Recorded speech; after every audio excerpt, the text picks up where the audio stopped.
Butereevu ziweze essaawa 3 ez'amakya g'olunaku olwaleero osuze otyago wenna eyeekuumidde ku Dream TV kussa ne Doxa TV kadde kamule gaffe amakuŋŋunte olunaku lwa kusatu ennaku z'omwezi ziri 29 omwezi ogwokuna. Nze Grace Namubiro okusomera amakuŋŋunte ag'obudde buno era nga gano gatandise ne minisita avunaanyizibwa ku nsonga za gavumenti ez'ebitundu Raphael Magezi avuddeyo n'akatima bannayuganda ali basuubira nti enteekateeka ey'okugoba abasuubuzi ku nguudo eyimiriziddwa era onategeezezza nti enteekateeka eno yakugenda mu maaso. Kidiridde olutuula lwa kabinenti oba minisita era ne bakkaanya nti enteekateeka eno yeeyongereyo newankubadde nga gibuvuddeko. Raphael Magezi minisita avunaanyizibwa ku by'obusuubuzi n'amakolero David Bahati yavaayo n'alangirira ng'ali mu lutuula lwa palamenti lutegeeza ng'enteekateeka eno bweyimiriziddwa okutuusa mu mwezi ogw'omusanvu basobole okubeera nga bagenda mu maaso n'okwebuuza olw'abasuubuzi abali banyigiriziddwa ebitagambika wabula abasuubuzi bakaba batemye enteekateeka eno yakugenda mu maaso.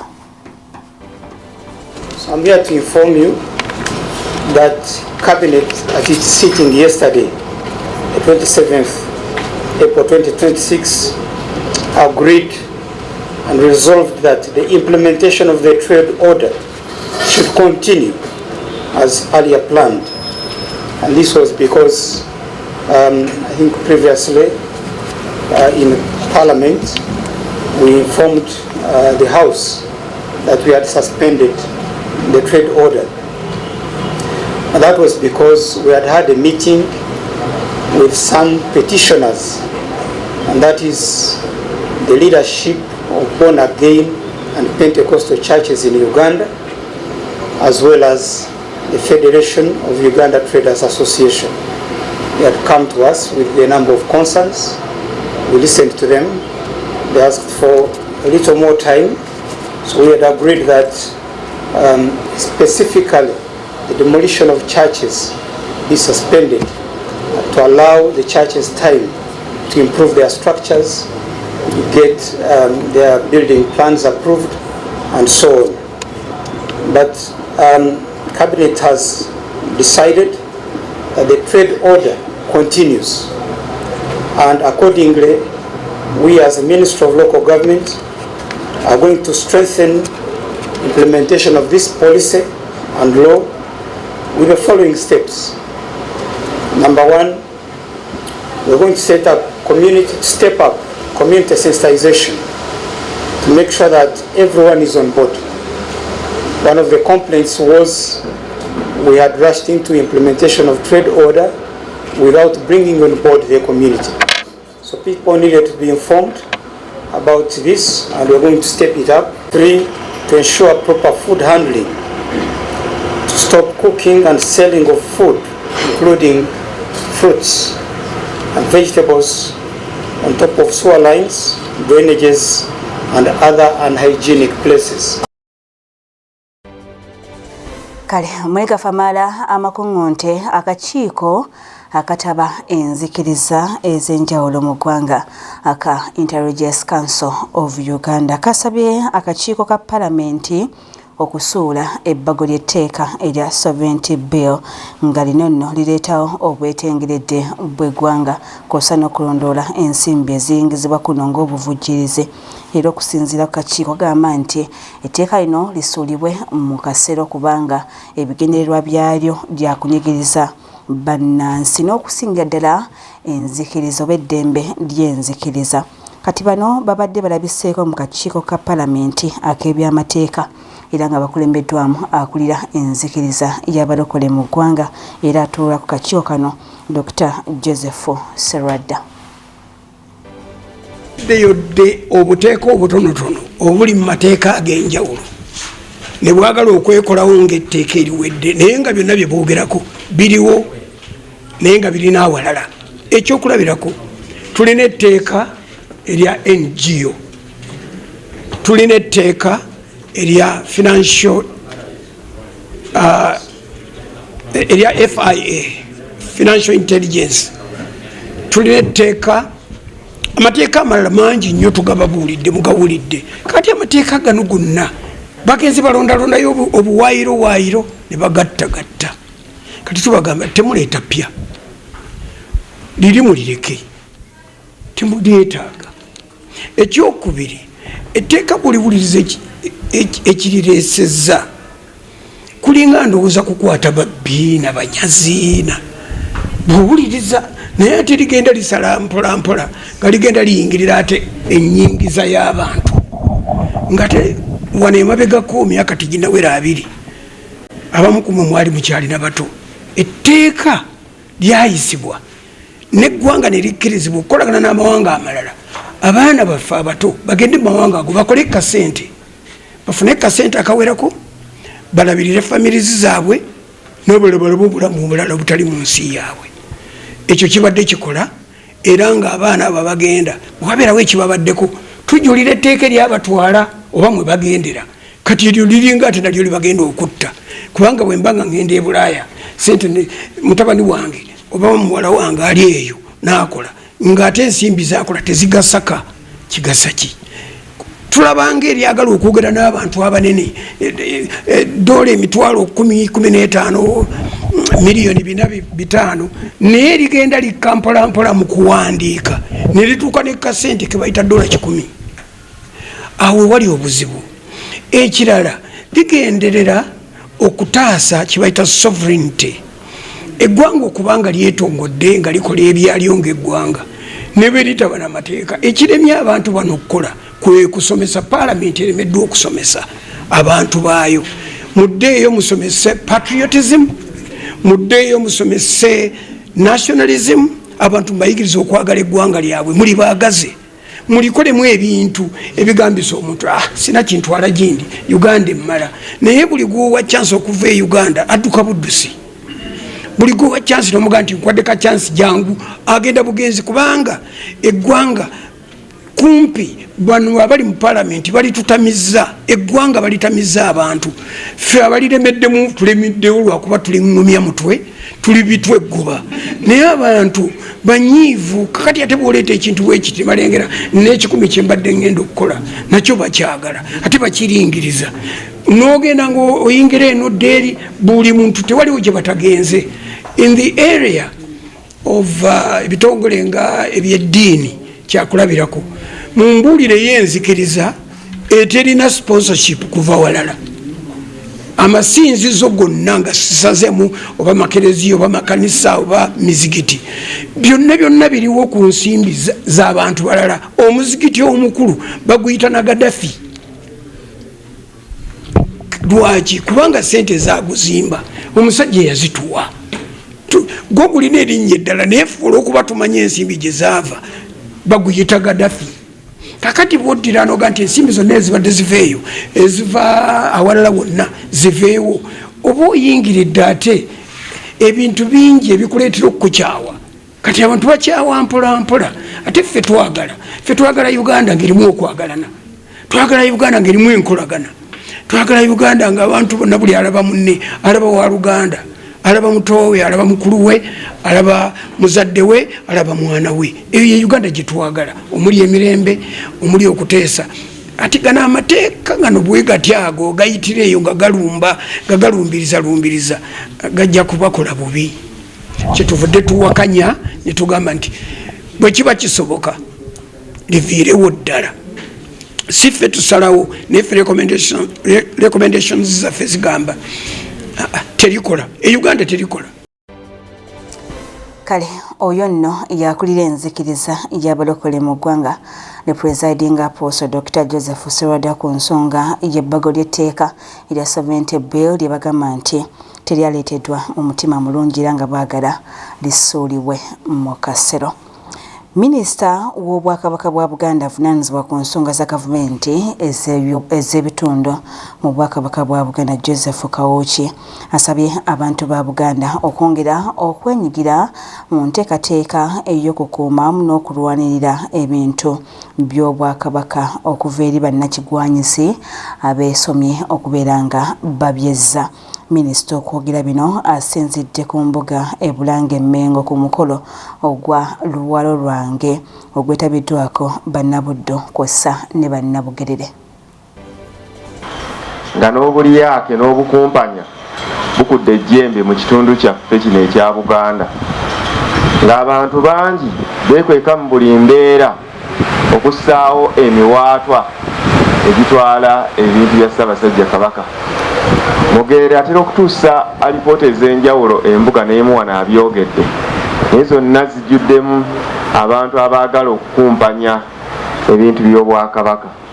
Awo nno njagala okusaba abantu ba Kabaka abali wano, ffe tutandikirwako kaife okutaasa ebyobusika bwaffe, ffe tutandikirwako okulaba nga tutaakiriza ebibajjajjaffe baatukuumira abaana bano ng'abantu yadijja n'emyaka gyabwe basobole okubisanga nga naffe bajjajjaffe babitukuumira. Njagala okukubiriza abantu ba Kabaka mwenna nga mukulembeddwamu abaami ba Kabaka, buli omu yeeveemu abeere musaale mu kukuuma ebintu by'Obwakabaka.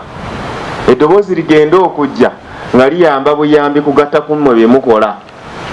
Omubbi bw'ajja ekukulumbagana n'ozimba emikono n'ogamba kasita poliisi gy'eri nja kgenda mbawaabire ne kkooti gy'eri, ayinza n'okutwala n'okusalako omutwe.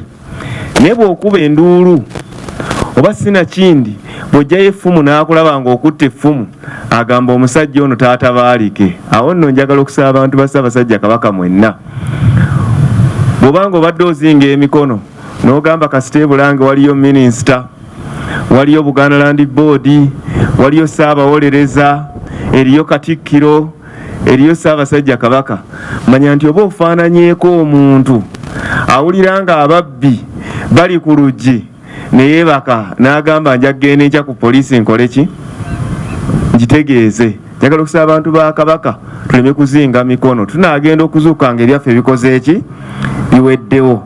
Obuvunaanyizibwa bw'okutaakiriza ebintu by'Obwakabaka, gwe munnabugerere, gwe munnabuddu ali wano, gwe omuntu wa Buganda, manya nti gwe osookerwako.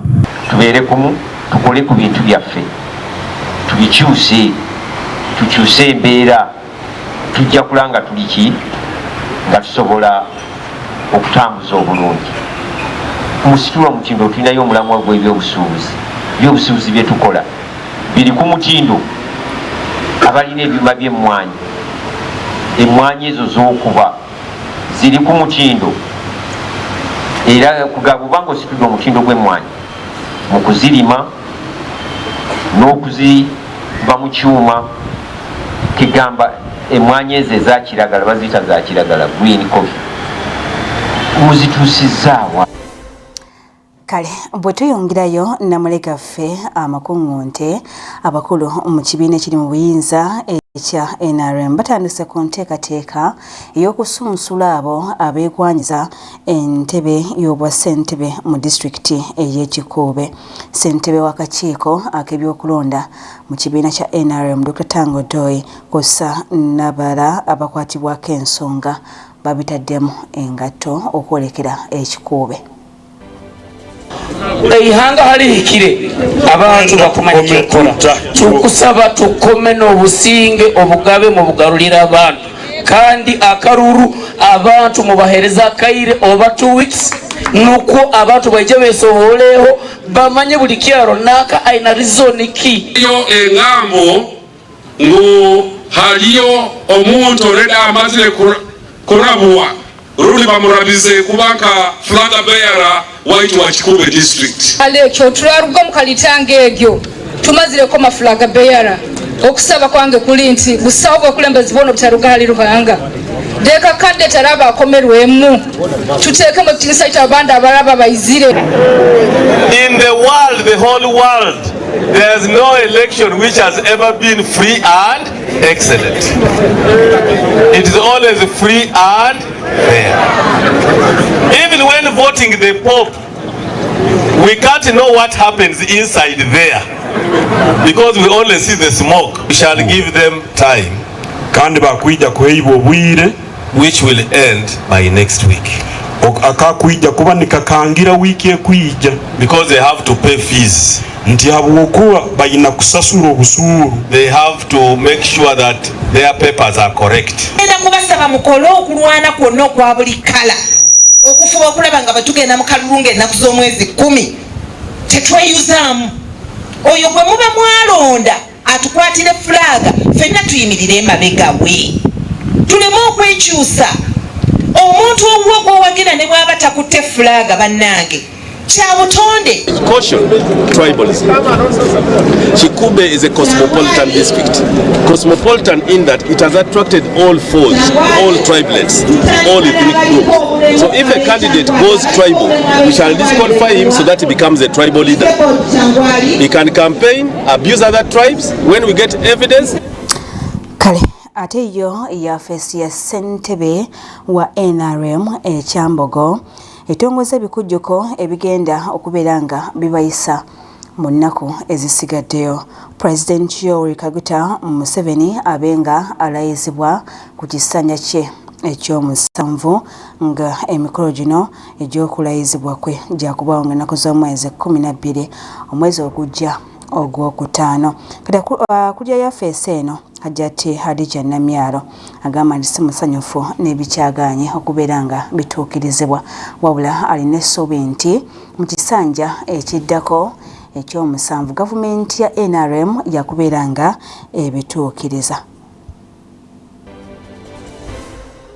So nga tulonkinga okulayirizibwa kwa president okutandisa okuva olwaleero paka olunaku lwalirayira nga bikana kutubawo ekipya nga tubategeeza byakoze enkulaakulana enguudo ebibula bye tubanja simanya parish development model bongeddemu ssente mmeka simanya biki babitaddemu ki ssente mmeka ze bongedde mu byenjigiriza bannayuganda babimanye zino ssente gyeziri gavumenti eziyisa ssente za mwiwa musolo tumanye education bagyongeddemu sector bagitaddemu ssente mmeka tutunuulire ebyamalwaliro byemucomplainingako nti tegali mu malwaliro amadagala bayongeddemu eddala lyenkanawa tutunuulire tutandike okumonitoringa kubanga zino ssente za mwiwa musolo tugenda kubeera nga tubawa update okuva n'olwaleero paka buli kanaku paka president wanaalayira tumanye wa we tugwa nga tugenda okumwaniriza nga president ng'akwasibwa engule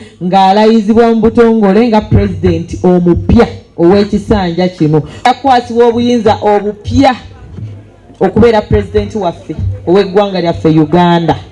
Nabwekityo nkimanyi bannayuganda muli banyiikaavu abo be bagezezzaako okumenyera ebintu byabwe kubanga bano ba technocrats bo bamanyi bye baasoma tebamanyi nnaku y'abantu kubanga bo bafuna omusaala gwa gavumenti. Naye tujja basaba bannange bakama baffe abaasoma ennyo nti eno ffe abataasoma tubeera mu bifofofo bwe bityo naye era mwongere okusooka okutubuulirirako tumanye kale mu Kampala yes n'emiriraano naye ate ab'omukyalo kati obuuma bw'embeera enyo tuwadde abantu ne tugabira abantu gundi ebyalaani ne tugabira abantu welding machine chips machine kati bagenda bikolera mu ttooyi banetubereko serious mwe mwasoma mufuna emisaala gy'amaanyi naye omuntu oli omwana avuddeyo bamuwadde ssente za parish development model. Yes, bamaze zimuwa ssente za parish development model agambye kantandika wano ka business kange afunye ka kioski ojja okasaanyizaawo gantumwe mulekerawo okulwana Museveni kubanga twamusaba ate ne mumumatiza nti bano abali ku nguudo be baleeta instability bagireeta batya nga tulina security ekuuma tulina poliisi emala abaana batraininga buli kaseera tulina gundi tulina ministry of defense tulina ministry of security tulina ISO CMI CID simanya sujui what bano we bali okutuwa emirembe n'okukuuma eddembe kubanga eddembe lyetwalwanira naye tetwalwanirira oba temwalwanirira kwavuwaza munnayuganda ne kalina. Kale bwe tugendako mu disitulikiti y'Eshema abakulembeze oluuyi luno butandise okusomesa abaana abali mu masomero okuviira ddala mu primary okutuuka mu secondary. Enkola ey'okwagala eggwanga lyabwe kiyite patriotic. Abakulembeze bagamba nti kino kirina okufuuka ekyobuwaze eri abayizi nga tebannayingira ze ssettendekero oba ebyenjigiriza ebya waggulu, bamanyisibwe oba basomesebwe okwagala eggwanga lyabwe. For others thinker, you think about others, not yourself. That's why when our canon is praying, he does not pray for himself, he prays for all of us. Meaning, already he's practicing patriotism. Then N stands for... It happens in neighboring schools. Like in Kenya, once you are in vacation of senior 6, you go for mandatory military training. It used to happen even in Uganda, Chaka Muchaka. But as time went on, things died. I don't know what happened, but we need to talk to the president, Mr. Chief Guest, so that this continues. I am convinced that someone who has been taught about loving their country. You cannot get a government job when you are a patriot, when you're patriotic, and then you steal government drugs. We had a case here in Chitagata. Grateful for this function. First of all, I have learned to respect others. First of all, discipline is so crucial because we have been taught discipline, and with discipline, everything is possible. And according to my mission, I have now got a vision that everywhere I will go, according to what I've participated in and what I've gained with my mission, I would like to join the army. And because of this, I have been so grateful that even my mission will be accomplished in the years. We called for disciplinary action against her. Now, what you have studied here you should take it even to the field. Once you're done with school and God helps you to get the job, please do good things. Apply the patriotism that you have studied here. We shouldn't be hearing that a former student of Chitagata Secondary School is the one stealing drugs. Is the one stealing cement when you become engineers at the district or sub-county.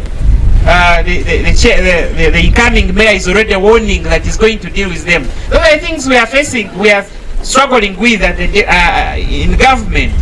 People get jobs, they don't want to work. Those who work, they are stealing government property. So it is terrible.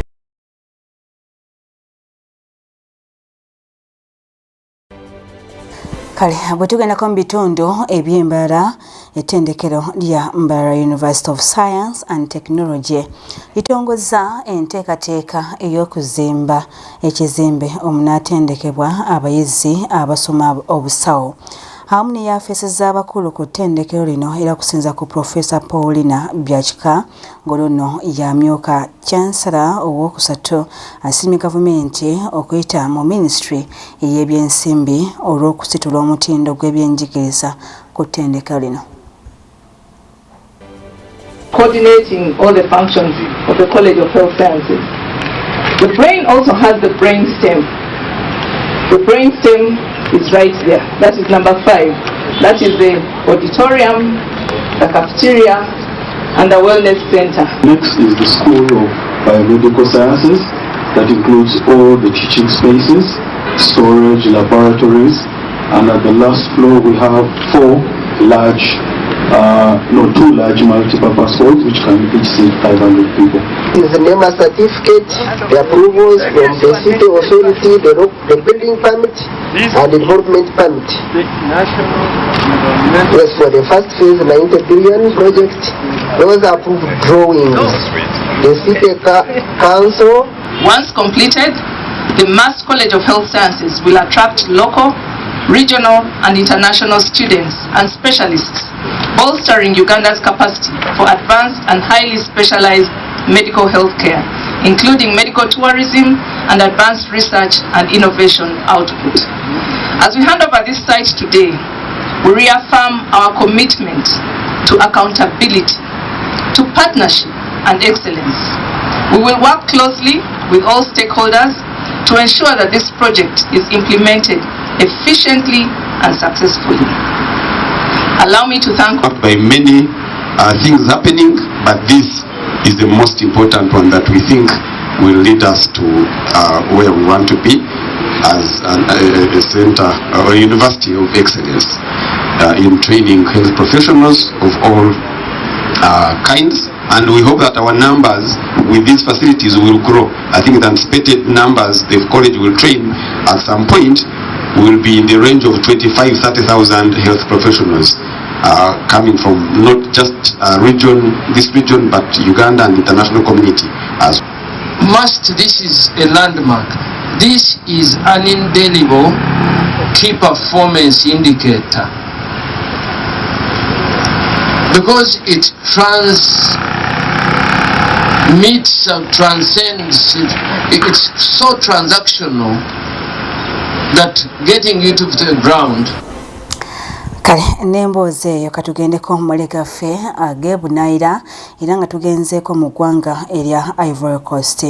Kooti oluyuno eriko abantu 6 beesindise kwa limanda era nga bano omusango ogw'okutimbula bannansi gubasse mu vvi era okukakana nga kooti bano ebasalidde ekiwulirizo kyakubeera nga basibwa obulamu bwabwe bwonna oba basibwa mayisa.